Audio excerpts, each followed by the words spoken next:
Last one. Yeah.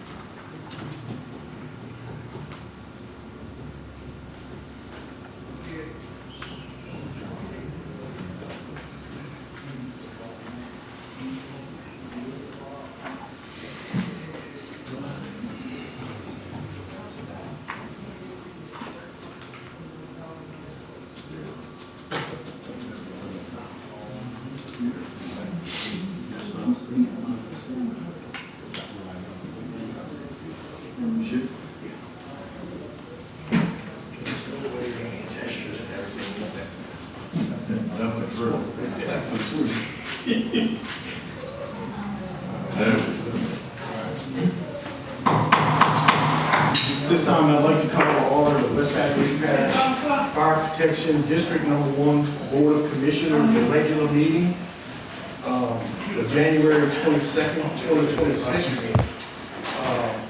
Chief Brown, if you don't mind, would you lead us in the pledge? Absolutely. I pledge allegiance to the flag of the United States of America and to the republic for which it stands, one nation, under God, indivisible, with liberty and justice for all. Chief. Board of attendance. Michelle, making sure we have quorum.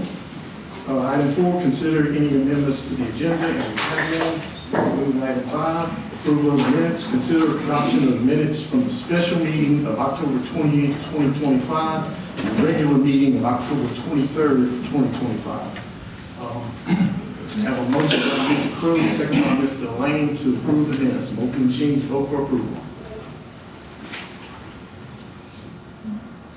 Minutes are approved. Move to item 6, public comments. These are general public comments. Anyone from the public who would like to come up and speak at this time? Anyone from the public? We have none. We'll move forward. Item 7, Fire Chief's report. Mr. Butch Brown. Thank you, Mr. Chairman. Honorable council members, it's always an honor to come and share what's going on in your fire department. I'm going to be very quick today.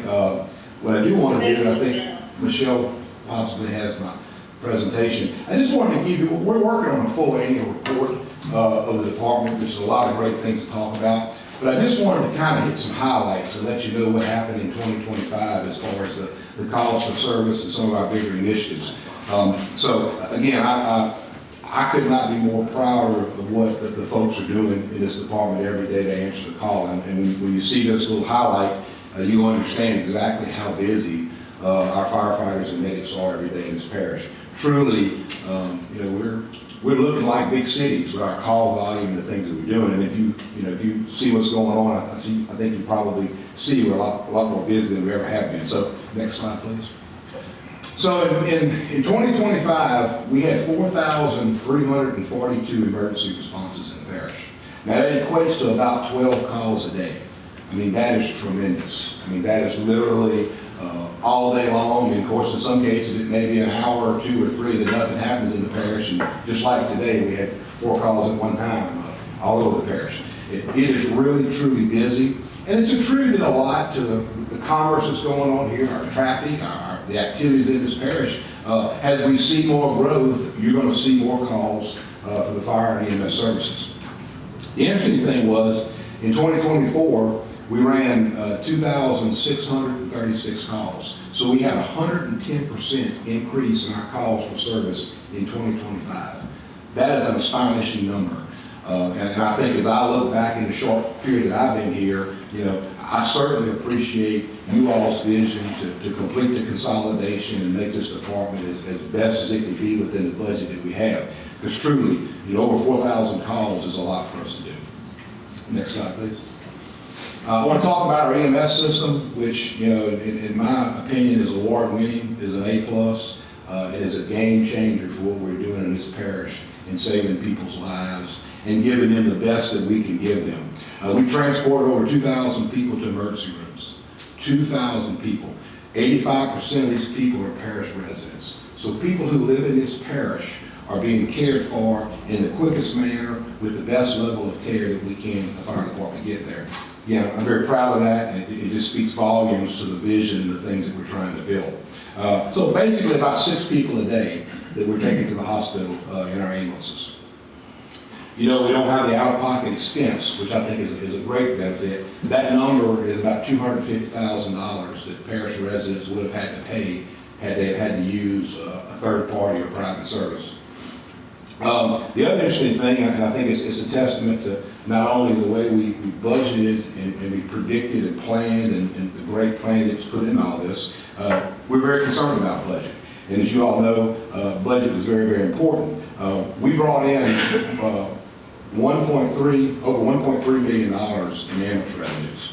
Now, the interesting thing to that is we weren't fully operational till March. If you remember, January and February, we were running 1 and 2 trucks getting our people in play. So that $1.3 million number, if you amortize that as to what it's going to look like in 2026, we know it's going to be higher. So we over-collected $128,000 of revenue that we budgeted to say we would do. So we did this under budget and made money off of it to reinvest back into having more firefighters and more medics on fires.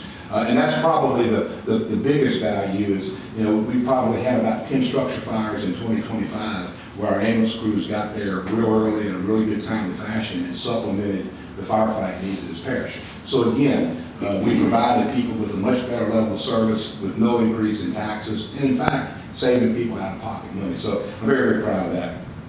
Next slide, please. The next biggest accomplishment that I think deserves some reflection and thought, and I'll always remind you of all this, because I think it's one of the best things that we did in consolidating the fire ratings. As you know, we had historical ratings of 4, 5s, and some 6s in the history of the district. Well, we realized that we needed to consolidate the ratings, and we realized that we, in fact, were in a situation in 2023 that some of the individual ratings were retrograded to a class 10 because they didn't have the personnel responding to those fires. So we real quickly accelerated the consolidation of the rating, as you all remember, and they graded us in 2025 for our performance in 2024, and we were awarded a class 3 parish-wide. That was a very important thing because I'm telling you, the city of Port Allen rating, in my opinion, would have retrograded. 3 other rural districts would have retrograded as worse as a class 10 had we gone through ratings in their 5-year interval. So that's been a great thing. You know, we've talked about the up to 15% savings to residential and commercial property owners with the rating. And I'm going to leave you with, you know, and I know report's going to talk a lot about this, you know, I feel like this parish needs to be a class 2 fire department. I mean, that's where it's at. I mean, if we want to provide the level of service and get the personnel responding to these calls that we need to mitigate the future emergencies in this parish, we got to be a class 2. The reality is we don't have the funding to be a class 2. We have the funding right now to maintain the rating we have with very little capital outlay, as you all know. So with that in mind, you know, I know we will continue having discussions and continue planning how we can not only, you know, reduce any more duplications and come and be the most economical department we can be, but how we move forward. And clearly, it's about staffing, it's about replacing apparatus, which are very old, and it's about facilities that you know are very old and are not accommodating to the number of people we have on duty now. So that's actually a positive thing. I think we're looking forward to our class 2. So that's the message I want to bring to you. I'll answer any questions that you may have. I do have one other topic. If you have any questions on this, look forward to giving you a more detailed report for us to go through. Questions, Joe? Butch? Okay, I just real quickly, we're in a real serious hiring frenzy to find new people to come to the department. We've been doing really well with that. We just recently graduated 7 of our personnel from our hybrid academy. Now, the purpose of the hybrid academy, as you remember, was to go out and find people who were already EMTs and already paramedics and train them in a hybrid fashion to where they could go to work, start working on the ambulances, but also get them as certified firefighters. We've had 7 who just recently graduated from that. I don't think any of them are here right now. No. Not hybrid. Right. The rookie school, the resident program at LSU, we had 5 recruit firefighters who passed that. I think we have one here. You want to come up and introduce yourself to the council?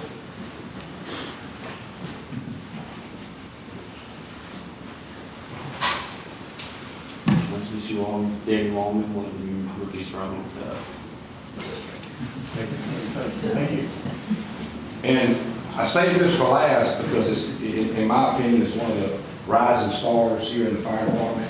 And that's the recent promotion of Bree Collins to our fire captain. So Captain Collins, you? Yeah. She's usually hollering when times are bad. She's not whispering. Anyway, things are really going great. We appreciate y'all's support. We look forward to 2026, and we hope to exceed, some of our accomplishments here. Good. Thank you, Butch. Thank you, Butch. Thank you, Butch. All right, moving on to item 8, communications with board members and/or elected or appointed officials. Mr. Chairman, I'd like to make a comment. I know you just have a handful of you firefighters here, but I want to let you know how much appreciation there is out there for you folks for the commitment that y'all made for the people of this parish, because I personally experienced y'all efforts last Sunday morning, with a camper, hunting camp buddy of mine. We had to get out to Moreland Marina by boat, and by the time we got in there, someone was there to render aid to him on a fire truck already, and I think the ambulance was 2 minutes later, so that was big. So thank you for everything else. Yes, sir. Thank you, Mr. Bowden. Yes, go ahead, Jason. Thank you, Mr. Chairman, and I actually shared this yesterday at the state of parish for the chamber, but I won't mention it again. Similar to what Councilman Bowden was just talking about, 2 weeks ago I was actually at a donut shop with my 3-year-old grandson, and the lady walks into she says, "You don't know me, but you probably know my husband."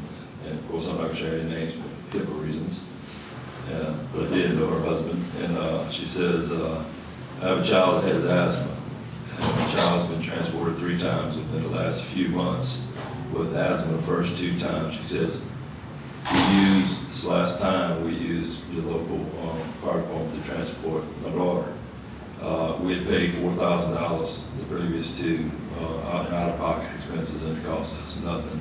I just want to thank you, she said, and thank whoever made that decision. So I want to thank you guys and also our chief here for that service that's being provided to the residents of West Baton Rouge Parish. So I just want to Great story. Thank you, Jason. Thanks for sharing that, Jason. Anybody else? Councilman? All right. Moving to item 9 under new business. Item 8, consider the following item for surplus: Isuzu VIN number JALB4B1HXJ7005727. Rich, you gonna take that?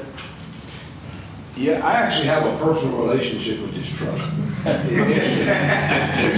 This truck was actually donated in 1988 to the fire department. I was chief at District 6 in North Baton Rouge.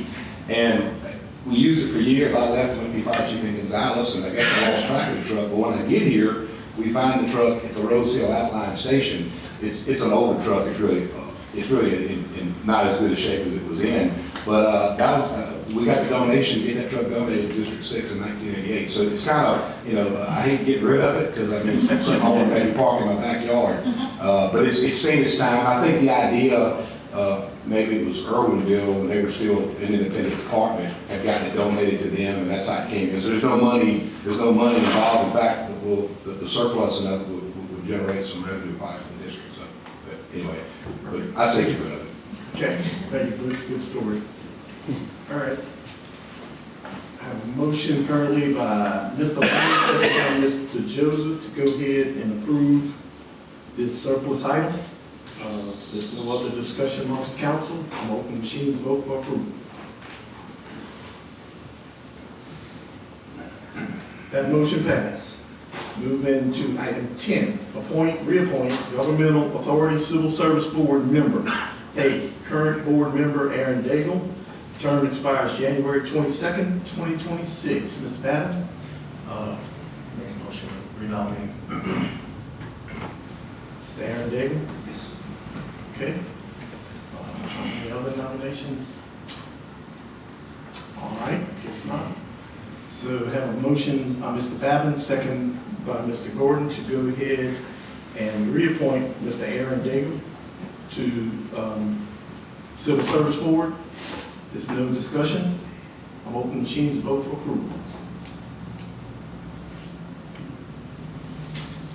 That motion passed. Aaron, thank you very much. Congratulations. Moving to item 11, resolutions, we have none. Item 12, we're going to adjourn. Council meeting starts at regular time, 5:30.